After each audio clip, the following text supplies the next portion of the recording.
What I would actually say is that if there is no problem in including, and this is where it's going to be fun, if there is no problem including the God of the Old Testament as part of your own book and including the Jewish people in part of this faith that this is the same God, I don't see why Muslims would be out of that union of that same God. Like if Jewish people can have that same God as the Christians do, then why would Muslims not have that same God? Because we're all on the same page here.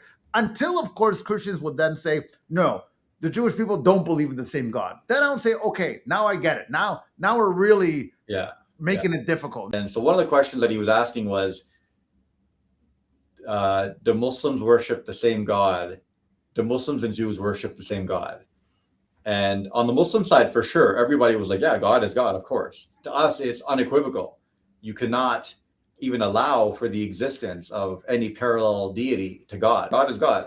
And a very similar conception of God as being a virtuoso, singular figure that you don't associate with. And so that I found to be pretty interesting. But I think a lot of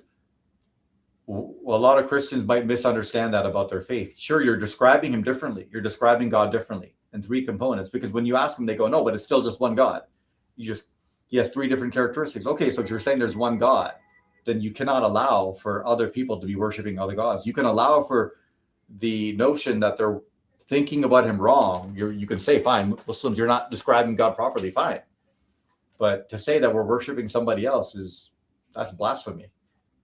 Blasphemy, absolutely. That is a slander of all slanders, and no Muslim would accept that. Let's just be real here. No one's accepting that.